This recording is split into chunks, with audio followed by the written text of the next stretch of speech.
CAD current account deficit, चालू खाता घाटा।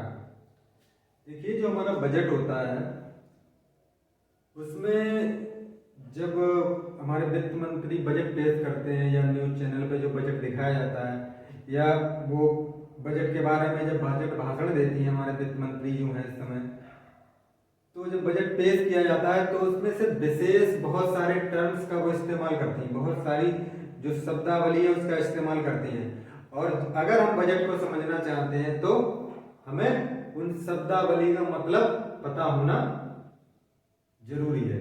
अगर उन शब्दों का वो जो इस्तेमाल कर रही हैं, जो टर्म्स का इस्तेमाल कर रही हैं, वो शब्द हम उनके बारे में अगर नहीं जानते हैं तो फिर बजट समझना बहुत ही थोड़ा कठिन हो जाएगा। तो उन्हीं टर्म्स में से एक हमारा आता है, उसमें कई सारे घाटे होते हैं। राजकोषीय घाटा इस्तेमाल किया जाता है, एक शब्द राजकोषीय घाटा होता है, एक राजस्व घाटा होता है। करंट अकाउंट डेफिसिट जो चालू खाता घाटा होता है उसके बारे में आज हम बात करेंगे। देखिए हाल ही में सरकार द्वारा जारी आंकड़ों के अनुसार जनवरी 2023 में भारत के निर्यात में 6.59, निर्यात में कितनी कमी आई है 6.59 और आयात में 3.63% की कमी आई है। आयात में 3.63 और निर्यात में 6.59। तो आयात में कमी आई और निर्यात में ज्यादा कम हुआ, निर्यात ज्यादा कम हुआ। हालांकि बढ़ती मुद्रास्फीति ब्याज दरों से उत्पन्न वैश्विक मंदी के बावजूद करेंट अकाउंट डेफिसिट कम होगा, ऐसा अनुमान है हमारे अर्थशास्त्रियों का कि जो अंतरराष्ट्रीय स्तर पर जो मंदी चल रही है, मुद्रास्फीति हो रही है, ब्याज दरों से मतलब ब्याज दरों से जो उत्पन्न हो रही है मुद्रास्फीति और हाई ब्याज दरों से जो वैश्विक मंदी जो उत्पन्न हो रही है, उससे क्या होगा हमारे CAD पे ज्यादा फर्क नहीं पड़ेगा, वो कम ही रहेगा, ऐसा अर्थशास्त्रियों का अनुमान है। अब परिचय इस पे बात करते हैं कि CAD होता क्या है, करेंट अकाउंट डेफिसिट क्या होता है। देखिए ये क्या होता है कि कोई देश, जैसे हमारा देश है, हमारे देश में गुड्स एंड सर्विस जो हमारी वस्तु एवं सेवा का जितना मूल्य में आयात होता है और कुछ वस्तु एवं सेवा जो होता है निर्यात होता है, तो जो निर्यात हुआ और निर्यात जो वस्तु और सेवा जो निर्यात मूल्य है, उस निर्यात मूल्य में से आयात मूल्य यानी जितने मूल्य का आयात हुआ वो, और जितने मूल्य का हमने गुड्स एंड सर्विस का निर्यात किया उसमें से हम जितने गुड्स एंड सर्विस का हमने आयात किया वो घटा देंगे तो वो क्या होगा करेंट अकाउंट डेफिसिट। अब डेफिसिट क्या, जैसे हमने कुल निर्यात वैल्यू हमारी वस्तु और सेवा की कुल निर्यात वैल्यू है मान लो 100 रुपए, हमारी कुल निर्यात वैल्यू कितनी है 100 रुपए। 100 रुपए का हमने क्या किया, 100 रुपए का हमने किया निर्यात, 100 रुपए का निर्यात किया और आयात किया हमने कितने का 90 रुपए का, तो ये घटाया तो ये कितना आया 10। इसका मतलब ये हुआ कि 10% जो है करेंट अकाउंट अधिशेष, करेंट अकाउंट सरप्लस, 10% क्या है हमारा करेंट अकाउंट सरप्लस बोलेंगे इसको। और ये सरप्लस जब होता है जब हमारा निर्यात की वैल्यू आयात की वैल्यू से ज्यादा होती है, निर्यात की वैल्यू जब ज्यादा होगी आयात की वैल्यू से। अब वहीं पे अगर हमने निर्यात किया 90 रुपए का, निर्यात कितने किया निर्यात किया 90, जो भी है 90 रुपए या डॉलर, वैसे आयात निर्यात डॉलर में होता है, तो ये 90 का हमने क्या किया निर्यात और आयात कितने का कर लिया 100 रुपए का। तो जब 90 में से 100 कराएंगे तो ये आएगा माइनस का 10, तो ये आ रहा माइनस में। जब ये अंतर माइनस में आता तो उसे ये कहते हैं करेंट अकाउंट डेफिसिट, उसी को कहते हैं हम चालू खाता घाटा। अगर ये अंतर निर्यात वैल्यू जो है हमारी निर्यात वैल्यू में से हम आयात वैल्यू घटाने के बाद अगर अंतर माइनस में आ रहा है तो वो करंट अकाउंट डेफिसिट कहलाता है, और अगर ये ज्यादा प्लस में आ रहा है तो करंट अकाउंट सरप्लस कहलाता है, और अगर ये जीरो आ रहा है, हमने 100 रुपए का वस्तु और सेवा का $100 का निर्यात किया, $100 का आयात किया, तो इसको हम कहते हैं करंट अकाउंट बैलेंस। क्या कहते हैं उसे? Current account balance. अगर इसका अंतर 0 आ रहा है तो कहेंगे करंट अकाउंट बैलेंस, यानी जितने का निर्यात और उतने का ही आयात। अब सीएडी का प्रभाव जो होता है हमारे स्टॉक मार्केट, अर्थव्यवस्था और लोगों के निवेश पे पड़ता है। देखिए कोई भी निवेशक है वो हमारे देश में तभी निवेश करेगा, देखिए जैसे ही हमारा क्या होता है, जब हमारा निर्यात ज्यादा होगा, निर्यात जो भी होता है, हम निर्यात जो भी करते हैं उससे हमें क्या होता है, निर्यात जितना भी होता है वो विदेशी मुद्रा जो डॉलर है उसमें होता है। निर्यात किसमें होता है? डॉलर में होता है। और हम जो चीज भी निर्यात करेंगे तो उसके बदले में हमें क्या मिलेगा? डॉलर मिलेगा। और जब डॉलर मिलेगा तो हमारी विदेशी मुद्रा भंडार में वृद्धि होगी, विदेशी मुद्रा भंडार में वृद्धि होगी। और उसी तरह अगर हम आयात ज्यादा करेंगे, तो आयात के बदले में क्या देना पड़ेगा? डॉलर देना पड़ेगा। और जब डॉलर देना पड़ेगा तो हमारी विदेशी मुद्रा भंडार में कमी आएगी। तो इस तरह जो क्या होता है, कम जो करंट अकाउंट डेफिसिट है वो निवेशकों के विश्वास में वृद्धि करता है।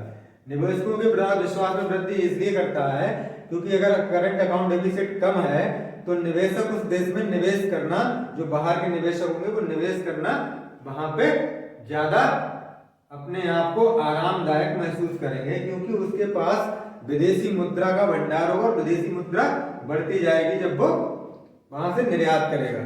और जब निर्यात करेगा तो निवेशक भी वहां निवेश करेगा, उसे भी लगेगा कि भाई मैं भी यहाँ अगर प्रोडक्शन कुछ करूंगा तो मेरा भी निर्यात जाएगा बाहर।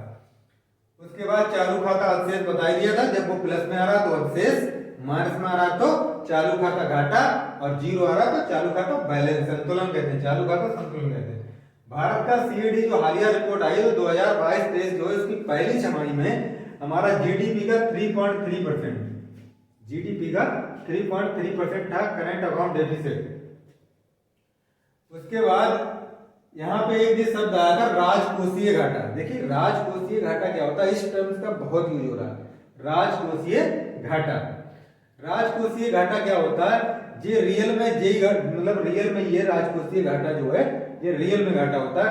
ये क्या होता है, जैसे मान लो सरकार कोई काम कर रही है, हमारी सरकार है, अब वो खर्च कर रही है, मान लो कितने कर रही है, 100 रुपए, 100 रुपए खर्च कर रही है, उसका खर्चा कितना है, 100 रुपए। सारी योजनाओं पे मान लो कोई काम करवा रही है, कोई रोड बनवा रही है, सड़क बनवा रही है, अस्पताल बनवा रही है सरकार, तो उसमें खर्च उसका कितना हो रहा है, 100 रुपए, 100 रुपए खर्च हो रहा है। और उसे मिल कितना रहा है, उसका जो टोटल राजस्व है, जो उसका राजस्व है, राजस्व से कितना प्राप्त हो रहा है, पता लगा 95 रुपए, राजस्व कितना प्राप्त हो रहा है, 95 रुपए। और खर्चा कितना है उसका, 100 रुपए, खर्चा उसका 100 रुपए, और राजस्व कितना है उसे प्राप्त हो रहा है 95 रुपए। अब खर्चा ज्यादा है, मिल कम रहा है, तो 5 रुपए कहां से लाएगी सरकार, 5 रुपए कहीं से भी ऋण लेगी, किसी से उधार लेगी, तभी तो करेगी 5 रुपए पूरे, क्योंकि वो तो खर्च कर दिए उसने 100 रुपए। तो वही 5 रुपए जो उधार ले रही है, जिसे ऋण संचित पूंजी बोलते हैं, वही जो हमारा है राजकोषीय घाटा कहलाता है। यानी जो 100 रुपए हमें फालतू, जो 100 रुपए हमारे खर्च हो गए, 95 में मिले, तो 5 रुपए कहां से लाएगी, वो ऋण लेके उधार लाएगी, उसी को हम बोलते हैं राजकोषीय घाटा। यानी जितना हमें प्राप्त हुआ उससे ज्यादा हमारा खर्च हो गया, तो उसे बोलते हैं राजकोषीय घाटा।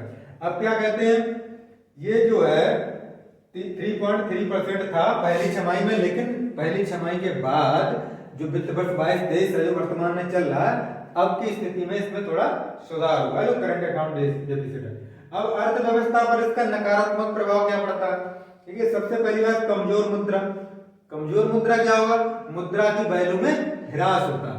ह्रास क्यों होता है, क्योंकि हमारा जो है निर्यात जो है वो कम होता है और आयात हम ज्यादा करते हैं, आयात ज्यादा करते हैं, जिससे हमारी विदेशी मुद्रा कम होती जाती है और हमारी जो अपनी मुद्रा है उसकी वैल्यू घटती जाती है। उच्च मुद्रास्फीति, इसमें मुद्रास्फीति की भी, अगर सीएडी ज्यादा है तो मुद्रास्फीति बढ़ने के पूरे चांस है।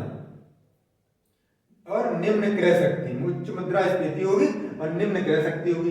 सीधी सी बात है, जब मुद्रास्फीति महंगी हो जाएगी तो क्रय शक्ति अपने आप ही कम हो जाएगी।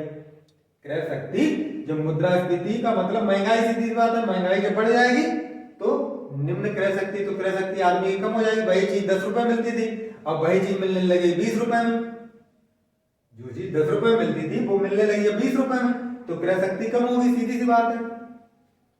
तो अब क्या होगा, ऋण संचयन, अगला नंबर है ऋण संचयन।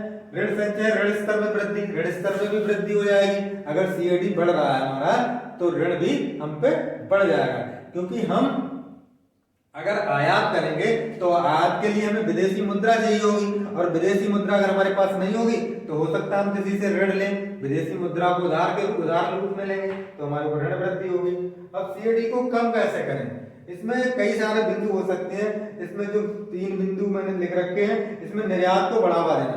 देखिए सीधी सी बात है, निर्यात को बढ़ावा देंगे, जब हम निर्यात को बढ़ावा देंगे तो निर्यात ज्यादा होगा, तो सीधी सी बात है हमारा बैलेंस सीएडी वाला प्लस में आएगा, सरप्लस में जाएगा, तो बैलेंस में तो आएगा ही आएगा। आयात प्रतिस्थापन को बढ़ावा देना।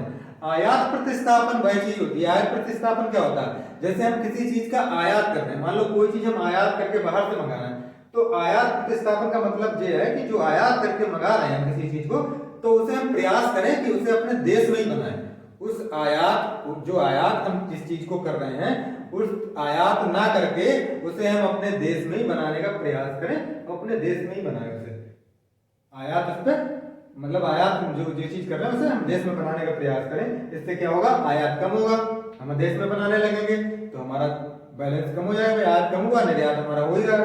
उसके बाद घरेलू निर्माताओं को प्रोत्साहन, जो घरेलू निर्माता हैं उनको भी प्रोत्साहन दें ताकि वो ज्यादा से ज्यादा बनाएंगे, और तो हो सकता है वो एक्सपोर्ट भी करें, तो उससे भी हमारा घरेलू निर्माता जो होंगे, मान लो कुछ चीज हम बाहर से मंगा रहे हैं और घरेलू जो मैन्युफैक्चरर हैं उनसे हम कहेंगे कि भाई उन्हें प्रोत्साहन देंगे तो अपने यहीं बनाएंगे, तो हमारी हो सकता है बाहर से जो मंगा रहे चीज उसकी पूर्ति हमारे देश में हो जाए, इसलिए हमें आयात नहीं करना पड़ेगा। बाकी बहुत सारी जो सुविधाएं हैं हमारी मैन्युफैक्चरिंग सेक्टर संबंध में, वो सरकार उनको प्रोत्साहन दे सकती है। तो ये था हमारा चालू खाता घाटा।